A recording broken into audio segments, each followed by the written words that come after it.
Hello नमस्कार। तो कैसे हैं आप सभी लोग? बढ़िया ही होंगे। देखिए, अगर आप उत्तर प्रदेश में शिक्षक बनना चाहते हैं और आपने ग्रेजुएशन किया हुआ है और साथ में बीएड की हुई है, तो आपके लिए ये बहुत अच्छी अपॉर्चुनिटी है और आपको इसमें फॉर्म भरना चाहिए और अच्छे से मेहनत करनी चाहिए। क्योंकि ये भर्तियां ऐसी होती है कि जिसको देखो टीचर बनना चाहते हैं, ये भर्तियां ऐसी होती है कि जो बहुत समय के बाद निकलती है, लेकिन अगर आप इसको गंवा देते हो तो उसके बाद ये मान के चलिए आपके 4-5 साल फिर से खराब हो जाते हैं। तो ये भर्ती निकली है जिसका ग्रेजुएशन किया है और जिसने बीएड में बीएड कर रखी है, लेकिन टेट पास की इसमें जरूरत नहीं है, तो वो इसमें भर सकता है फॉर्म। अब देखिए कैसे भर सकता है, क्या पैटर्न होता है, वो सभी मैं आपको बताने वाली हूँ। देखिए, आज ही नोटिफिकेशन जारी हुआ है जिसमें कुल पद जो है वो है 7,466 पद है, जिसमें अगर मेल की बात करें तो 4,860 मेल के पद है, 2,525 फीमेल के पद है। एज की बात करें तो आप 21 साल से ऊपर और 40 साल से नीचे होने चाहिए, तभी आप इसमें भर सकते हैं। तो 21 साल से लेके 40 साल तक आप इसमें फॉर्म भर सकते हैं। और जो इसकी स्टार्ट है, दो देखिए, तो कभी होता है ना कि फॉर्म डेट आ जाती है और निकल जाती है, तो 28 जुलाई से आप फॉर्म भर सकते हैं। तो 28 जुलाई से आप फॉर्म भरना स्टार्ट कीजिए। देखिए, अगर हम बात करें तो इसके लिए क्या चाहिए, देखिए आपकी ग्रेजुएशन चाहिए। आपने ग्रेजुएशन किया होगा, उसके बाद आपने बीएड कर ली, बस तभी आपको इसमें फॉर्म भरना है। यूपी टेट की इसमें कोई नीड नहीं है। अगर नीड होती तो दिक्कत हो जाती, क्योंकि कभी कभी तो यूपी टेट निकलता है। तो इसमें कोई नीड नहीं है, आप बीएड कर लीजिए, यही काफ़ी है, और आप फॉर्म भर दीजिए। चलिए, तो मैं आपको बता नहीं सकती हूँ अब आवेदन कौन भरेगा, संपूर्ण जो पाठ्यक्रम है वो क्या होगा। एग्जाम का पैटर्न 2018 में इसका एग्जाम हुआ था, उस टाइम के हिसाब से इसका पैटर्न क्या था, सब्जेक्ट कॉम्बिनेशन क्या था, मतलब आपने ग्रेजुएशन की सब्जेक्ट के साथ करी, उसके साथ कौन सा सब्जेक्ट चाहिए, वो मैं आपको बताने लगी हूँ। इसमें बहुत बड़ा कंफ्यूजन होता है कि क्या क्या कौन सा सब्जेक्ट के साथ, मेरा जूलॉजी है तो मेरे जूलॉजी के साथ बॉटनी चाहिए, क्या चाहिए, तो वो सभी चीज़ें मैं आपको बताने वाली हूँ, तो उस चीज़ को ध्यान से देखिएगा।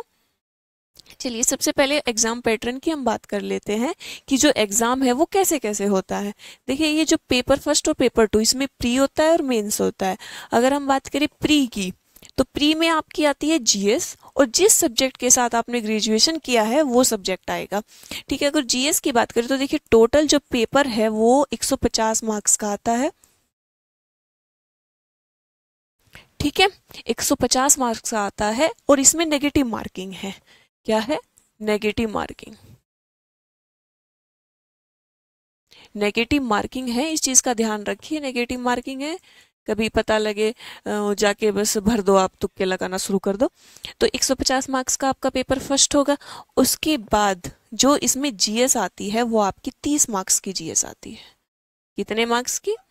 30 मार्क्स की आपकी जीएस आती है। और जो 120 मार्क्स है, उस 120 मार्क्स में आपका सब्जेक्ट आता है। ठीक है, 30 मार्क्स की आपकी जीएस आ गई, 120 का आपका वो सब्जेक्ट आ गया जिससे आपने ग्रेजुएशन किया है। देखिए, ये जो पहले पेपर हुआ था वो ऑब्जेक्टिव हुआ था, और अब की बार भी इसके यही चांस है कि ये ज़्यादा से ज़्यादा जो चांस निकल के आ रहे हैं वो ऑब्जेक्टिव ही होगा। क्योंकि अभी अभी खंड शिक्षा अधिकारी का पेपर हुआ था जिसमें ये था कि डिस्क्रिप्टिव हो गया था मेंस, लेकिन इस बार ऐसा नहीं है, इस बार ये सब ऑब्जेक्टिव ही होगा। और अगर पेपर टू की बात करें, पेपर टू में थोड़ा सा देखिए डिस्क्रिप्शन हो सकता है, लेकिन अभी तक जो चांस बन रहे हैं वो भी ऑब्जेक्टिव के ही बन रहे हैं। ठीक है, तो ये भी आपका ऑब्जेक्टिव ही होगा। चलिए नेक्स्ट, जीएस में देखिए, जीएस 30 मार्क्स की आती है। ये कितने मार्क्स की आती है? आपकी 30 मार्क्स की आती है। लेकिन 30 मार्क्स के लिए आपको देखिए क्या क्या पढ़ना है। आपको हिस्ट्री पढ़नी है, आपको पॉलिटी पढ़नी है, आपकी करंट अफेयर पढ़नी है, वहीं टीचिंग भी पढ़नी है, क्योंकि पिछली बार टीचिंग में से क्वेश्चन आया था, और इस बार भी चांस हो सकता है कि 1-2 क्वेश्चन आपको टीचिंग में से भी दे दे। ठीक है, तो आपको टीचिंग भी पढ़नी पड़ेगी, आपकी reasoning, geography, economics, science, math और कंप्यूटर, कंप्यूटर से भी क्वेश्चन आता है। तो देखिए 30 नंबर के लिए आपको कितना कुछ यहाँ पे पढ़ना है। ठीक है, अगर सब्जेक्ट कॉम्बिनेशन की अब बात करते हैं कि जो सब्जेक्ट बनता है आप कैसे फॉर्म डाल सकते हैं। मान के चलिए आपने ग्रेजुएशन मैथ से किया है, बायोलॉजी से किया है, साइंस से किया है, या फिर आपने संस्कृत से किया है, आपने इंग्लिश से किया है, तो कैसे कौन कौन इसमें फॉर्म डाल सकता है। अगर मैं मैथ्स की बात करूँ तो देखिए, आपने ग्रेजुएशन जो है वो मैथ से किया है, यही काफ़ी है कि आपका जो ग्रेजुएशन है, ठीक है, जो आपकी ग्रेजुएशन है वो आपकी उससे होनी चाहिए, मैथ से होनी चाहिए।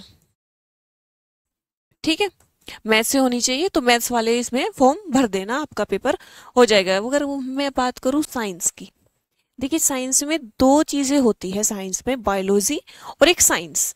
अगर आप बायोलॉजी से भरना चाहते हैं तो आपका जो है जूलॉजी और बॉटनी, ये दोनों सब्जेक्ट से होना चाहिए। कैसे होना चाहिए कि आपके पास 12th में जूलॉजी थी और आपने ग्रेजुएशन आपने बॉटनी से कर ली, या फिर 12th में आपके पास बॉटनी थी, ग्रेजुएशन आपने जूलॉजी से कर ली, तो ये कॉम्बिनेशन होना ज़रूरी है। तो जूलॉजी और बॉटनी जिसके पास थी वो ही बायोलॉजी में भर सकता है। वहीं बात करें अगर हम साइंस की, साइंस में कौन डाल सकता है, तो देखिए साइंस में जो लोग डाल सकते हैं जिनके पास कॉम्बिनेशन किसका हो, फिजिक्स और केमिस्ट्री का।